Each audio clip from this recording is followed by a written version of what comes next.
আমাদের মুরব্বীদের মুরব্বী শাইখুল হিন্দ আল্লামা মাহমুদ হাসান দেওবন্দি রাহিমাহুল্লাহ, তাকে মানুষ শাইখুল হিন্দ বলে।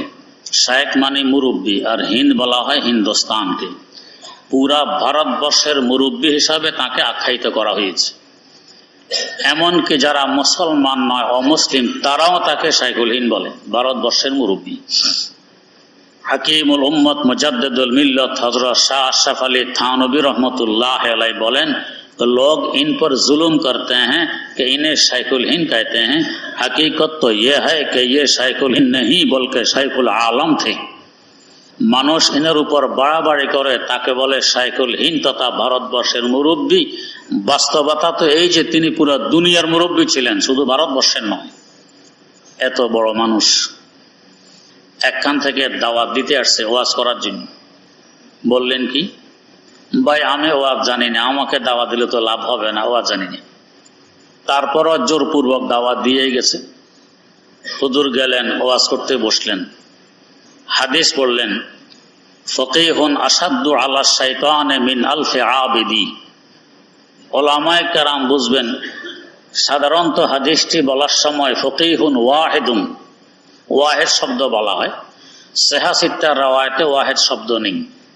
ফকিহুনের মধ্যে হায়ের উপরে যে তানবিন, এটাই ওয়াহেদ বুঝায়।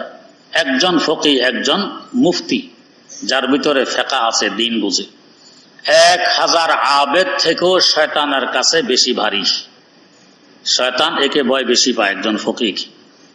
হুজুর হাদিসটি পড়ে এভাবে অনুবাদ করলেন যে একজন ফকি একজন আবেদ থেকেও শয়তানের কাছে বেশি ভারী।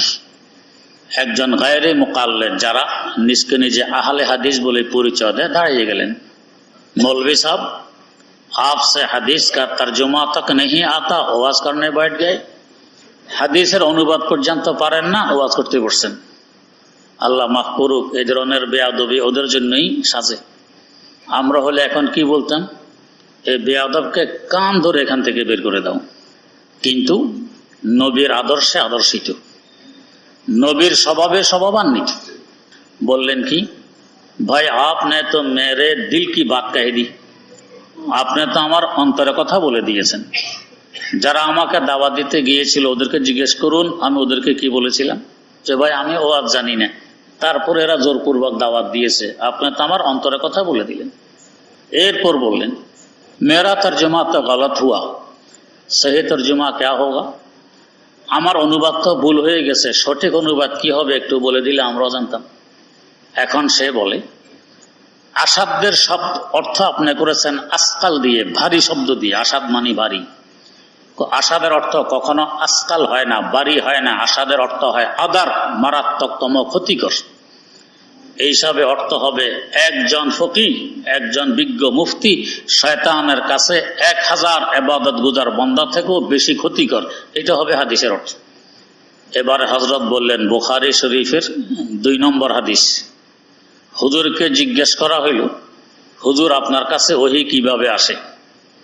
হুজুর জবাব দিলেন, ইয়াতিনি মিসলা সালসালাতিল জারাস। কখনো কখনো আমার কাছে মুসালসাল একের পর এক ঘন্টির আওয়াজের ন্যায় ওহী আসে।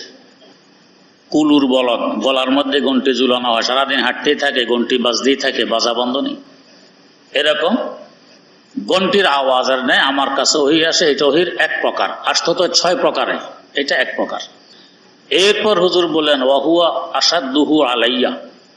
এই 6 প্রকারের এই প্রকার যেটা ঘন্টির আওয়াজের ন্যায় আমার কাছে আসে, এটা আমার জন্য বড় ভারী। এখানেও আসাদ শব্দ ব্যবহার হয়েছে, আমার জন্য বড় ভারী। এই সময় ওহী নাজিল হলে হুজুর যদি ওটের পিঠে থাকতেন, ওট মাটিতে বসে যেত। হযরত যায়েদ বিন হারেসা রাদিয়াল্লাহু তাআলা আনহার উরুর উপরে মাথা দিয়ে হুজুর শুয়ে আছেন, ওহী আসতেছে। হযরত যায়েদ বলেন, আমার হাড় যেন ফেটে যাবে এমন উপক্রম হয়ে গেছে চাপে, ওজনে। ওহীর ওজন আছে, ওহীর যেরকম ওজন আছে বেলায়েতেরও ওজন আছে। যারা আল্লাহর ওলি এদের একটা ওজন থাকে। আমাদের কুমিল্লার উজানির কুতবে ওয়াক্ত কারি ইব্রাহিম রহমতুল্লাহ আলাইহি, তাকে একখানে দাওয়াত করা হয়েছে, তিনি গেছেন দাওয়াতে। অনেক রাত হয়ে গেছে, হঠাৎ বলে উঠলেন, অনেক রাত হয়ে গেছে, ঘোড়াও সাথে আনেনি, কিভাবে বাড়ি যাই। উনি ঘোড়ায় চলতেন। তো মেজবান বললেন, হুজুর অসুবিধা নেই, আমার তো ঘোড়া আছে, আমার ঘোড়া আপনাকে নিয়ে যাবে, কালকে আমি ঘোড়া নিয়ে আসবো। হুজুর বলেন, আপনার ঘোড়া কি আমার ওজন সহ্য করতে পারবে? হুজুর কি বলেন? আমিও আপনার ডবল, আমার ঘোড়াও আপনার ঘোড়ার ডবল, আপনাকে কেন পারবে না? হুজুর কদে কামাতে ছোট ছিলেন, আমিও আপনার ডবল, আমার ঘোড়াও আপনার ঘোড়ার ডবল, আপনাকে কেন পারবে না? তাহলে আনুন। ঘোড়া আনলো, হুজুর পিঠে উঠলেন, ঘোড়া মাটিতে বসে গেল। মালিক মনে করেছে বোধহয় বসা ঠিক হয়নি, ঘোড়া প্রস্তুত ছিল না। হুজুর একটু নামুন, ঘোড়াটা প্রস্তুত হয়ে এলুক। হুজুর নামলেন, ঘোড়া প্রস্তুত হইল, এবার ওঠেন। হুজুর ঘোড়ার পিঠে উঠলেন, ঘোড়া মাটিতে বসে গেল। হুজুর ওজন বরদাস্ত করতে পারল না। তো নবুয়তের যেভাবে ওজন আছে, বেলায়েতের এইভাবে ওজন আছে। যাই হোক, বহু আসাদুহু ইলাইয়া, ওহির 6 প্রকারের এই প্রকারটা আমার কাছে বেশি ভারী। এই প্রকার যখন ওহি অবতীর্ণ হয় তখন অনেক ওজন অনুভব হয়। হুজুর বললেন, আসাদের অর্থ যদি আজকালার ভারী না হয়, আদার হয়, মারাত্মকতম ক্ষতিকর হয়, এখন এই হাদিসের অনুবাদ করেন যে ওহির এই প্রকার যেটা মুসালসাল ঘন্টির আওয়াজ আর নেই আসতে থাকে, তাহলে এটা হুজুরের জন্য মারাত্মকতম ক্ষতিকর। এখন চুপ আর জবাব দিতে পারতেছেন।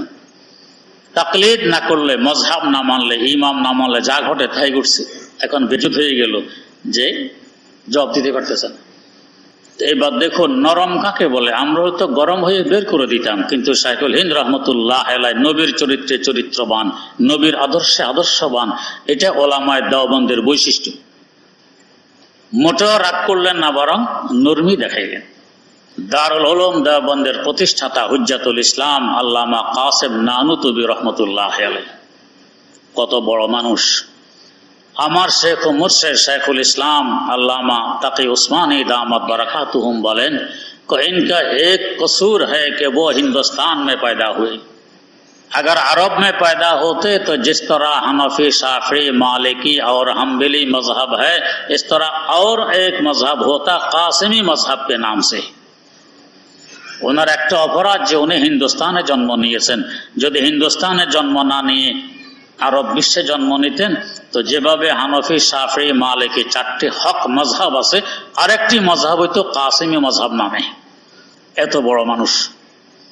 বহস হবে বাতিলের সাথে, রওনা করছেন, একা একা যাইতেছেন। আমরা তো দলবল নিয়ে মিছিল নিয়ে যেতেন, একা একা যাইতেছেন। কারণ ভরসা একমাত্র আল্লাহর উপরে, না জনশক্তির উপরে ভরসা, না বলশক্তির উপরে ভরসা। রাস্তার মধ্যে দেখেন যে একটা খাল, নৌকাও নেই, পোলো নেই, ব্রিজ নেই।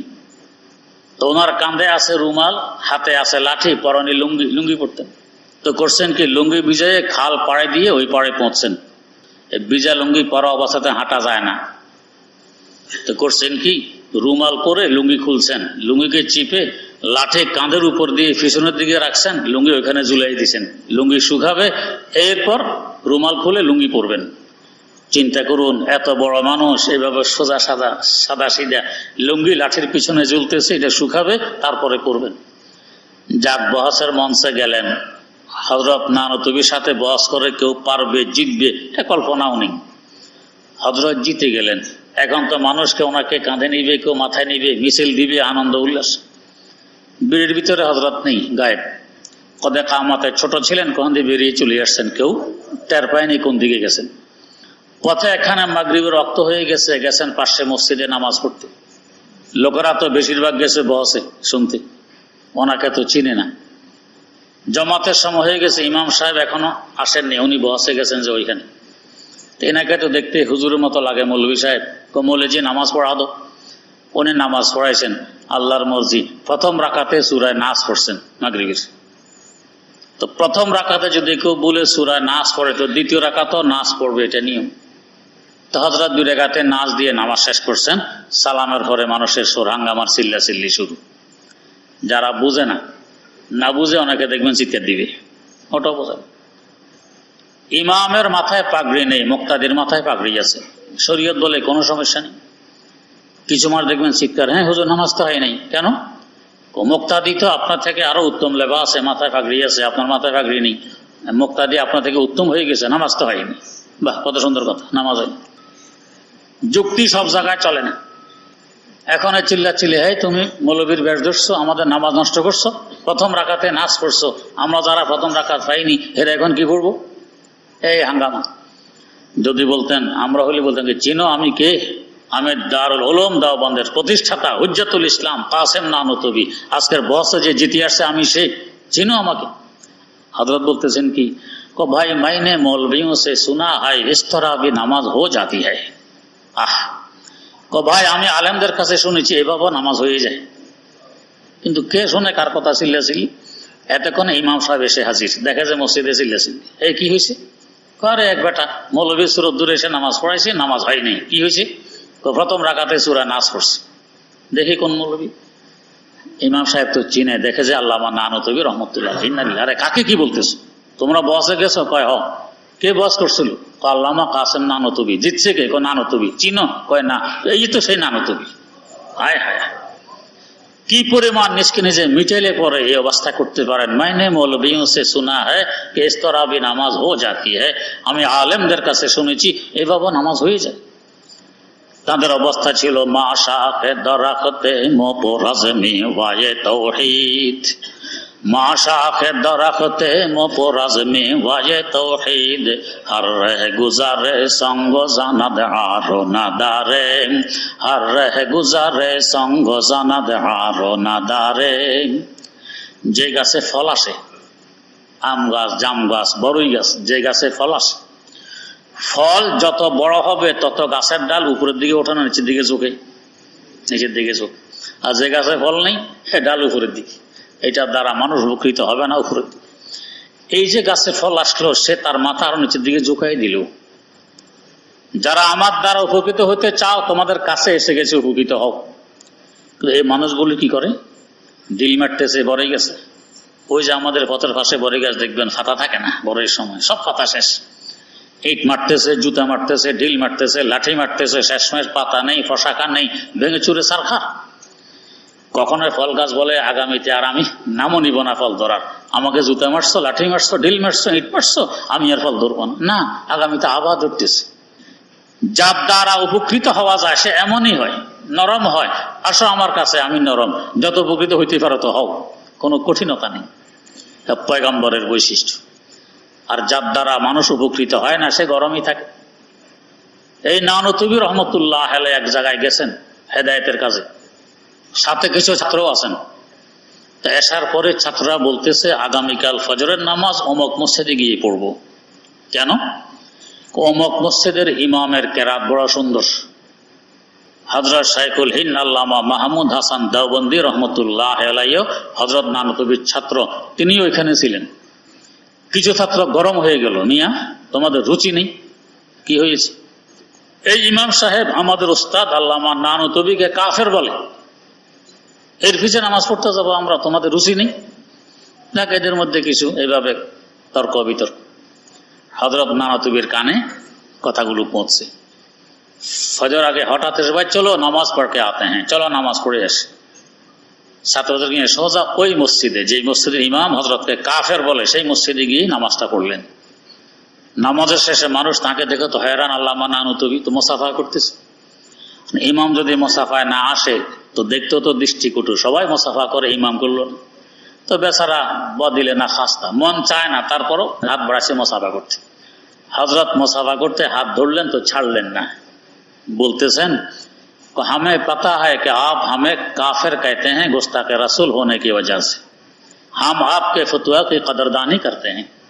আমাদের জানা আছে আপনি আমাদেরকে কাফের ফতোয়া দেন, আমাদেরকে গোস্তাখে রাসূল মনে করেন, রাসূলের সাথে আমরা বেয়াদবি করি, এই কথা মনে করে আমাদেরকে কাফের ফতোয়া দেন। আমরা এই ফতোয়ার যথেষ্ট মূল্যায়ন করি। গোস্তাখে রাসূল যারা, রাসূলের সাথে যারা গোস্তাখি করে তাদেরকে আমরাও কাফের মনে করি, আমরাও কাফের ফতোয়া দিই। আপনিও দিয়েছেন, আপনার ফতোয়াকে আমরা মূল্যায়ন করি। তবে আমাদের ব্যাপারে যে সমস্ত সংবাদ আপনার কানে পৌঁছেছে আমরা গোস্তাখি করি, এই সংবাদগুলো সত্য নয়, এগুলো অসত্য সংবাদ। আমরা হলে যখন ইমাম আসতো মোসাফা করতে, তাপ্পড় দিয়ে হাত সরাই দিতাম যে বাটফারের সামনে মোসাফা করি না, আমাদেরকে কাফের বলো, মোসাফা করতে আসছো, লজ্জা শরম নেই। কিন্তু আল্লাহ বলি মোসাফাতে করলেন, হাত ধরে রাখলেন আর বললেন যে আমরা জানি আপনি আমাদেরকে কাফের ফতোয়া দেন, আমরা ফতোয়া যথেষ্ট মূল্যায়ন করি। বলেন ইমাম পানি হয়ে গেছেন, ভবিষ্যতের জীবনে বলবে উমুক কাফের। কিভাবে হেদায়েতে নিয়ে আসেন? আখলাকের মাধ্যমে। এদের থেকে জনগণ ফল পায়, উপকৃত হয়, তাই এরা মাথা আরো ঝুঁকাইয়ে দেয় যে হ্যাঁ ফল নিয়ে যাও, যত নীতি পারো। আর রেহে গুজারে সঙ্গ জানা দে আরো না দারে, ফল গাছ কি বলে, পথিক পর্যন্ত আমাকে জুতা মারে, পাথর মারে, লাঠি মারে, এতে আমি লজ্জিত নই। কেন? আমার দ্বারা তো উপকৃত হচ্ছে। উপকৃত না হলে আমার লজ্জাবোধ হইতো। মারো, আরো যত পারো মারো, আমি লজ্জিত নই, উপকৃত হও, আমি উপকারের জন্যই দুনিয়াতে জন্ম নিয়েছি। ওলামায়ে দেওবন্দের এই বৈশিষ্ট্য, কওমি মাদ্রাসার এই বৈশিষ্ট্য যে যতই বাড়াবাড়ি করো আমি আরো নরম, উপকৃত হও। এই জন্যই আল্লাহ পাক আমাদেরকে পাঠাইয়েছেন। এরা নবীর সত্যিকার অর্থে ওয়ারিস, ওয়ারাসাতুল আম্বিয়া।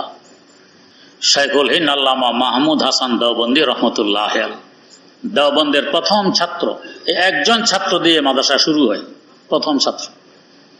এক বেদাতি তাকে কাফের বলে তার কাছে চিঠি লেখে, তুমি কাফের, দলিল দেয়, এই দলিলে তুমি কাফের। হযরত খুব একাগ্রতার সাথে চিঠিগুলো পড়তেন। একদিন জিজ্ঞেস করা হইল, হুজুরে আপনাকে কাফের বলে, এর চিঠি এত একাগ্রতার সাথে পড়েন, কারণ কি? কয় দেখো, আমার দোষ তো আমার চোখে ধরা পড়বে না, যারা আমাকে ভালো জানে তাদের চোখে ধরা পড়বে না, যারা আমাকে দুশ্মন ভাবে তাদের চোখে আমার দোষ ধরা পড়বে।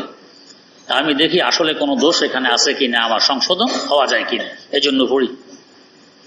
এমন এক চিঠি তার এক ছাত্রের হাতে পৌঁছে, দেখে যে আমার ওস্তাদকে কাফের বলেছে। তো ওস্তাদকে কাফের বললে ছাত্রকে সহ্য করতে পারে? ওলামায়ে দেওবন্দের বৈশিষ্ট্য, ছাত্ররা জীবন দিতে প্রস্তুত থাকে ওস্তাদের জন্য, নিজের থেকে ওস্তাদকে কোটি কোটি গুণ বেশি অগ্রাধিকার দেয়।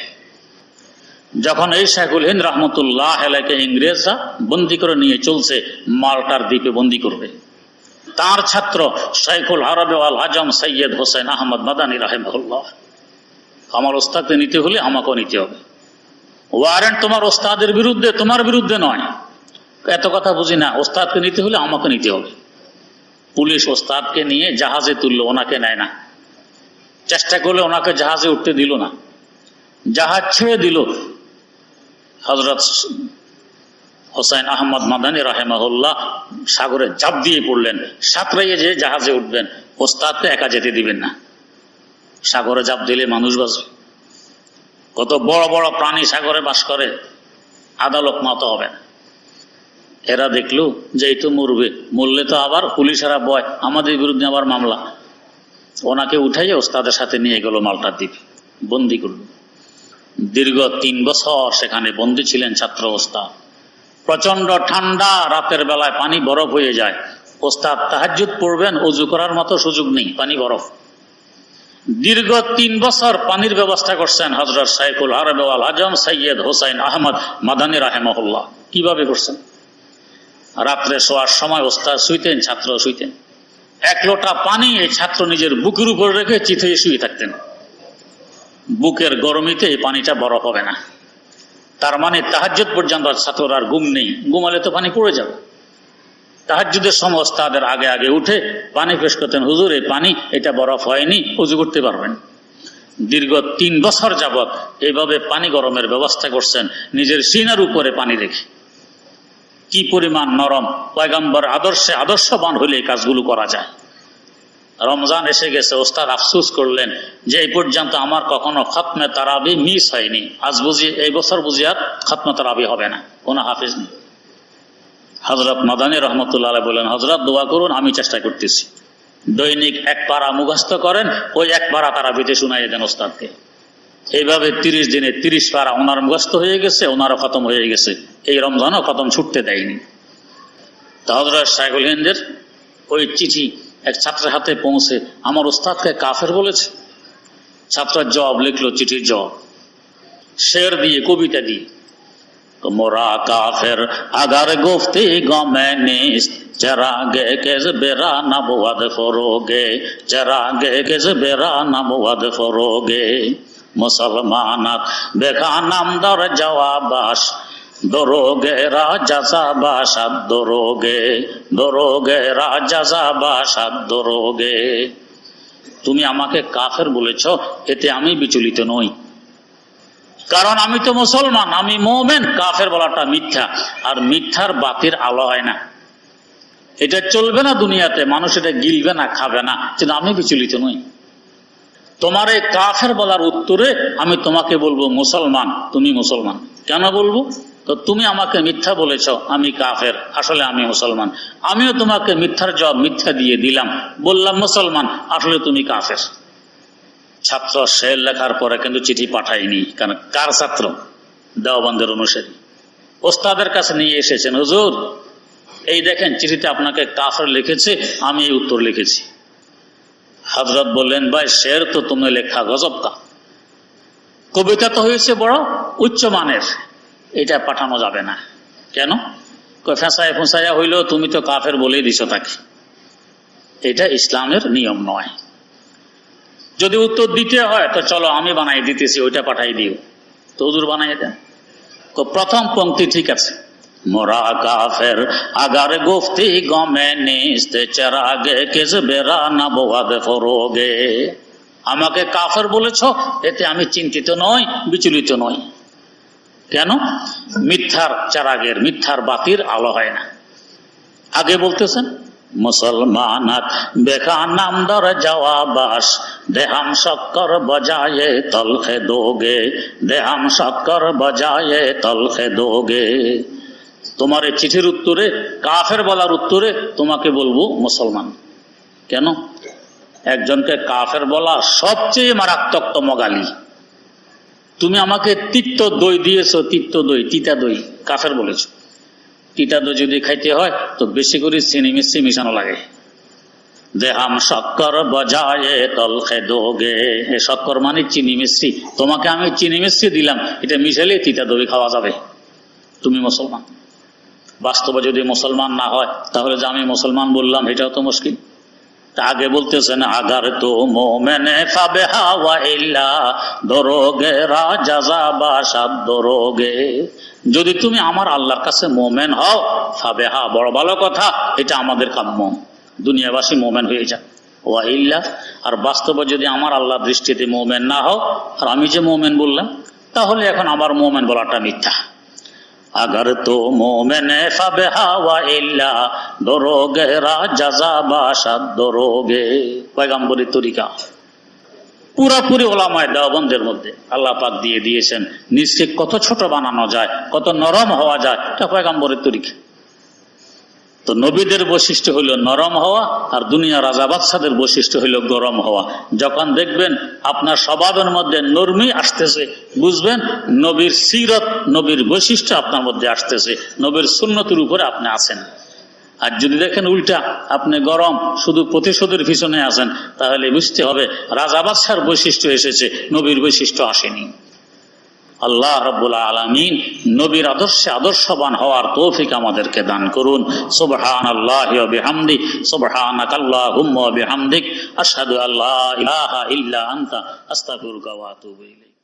يا أمتي فاستبشري مهما تكاثرت الجراح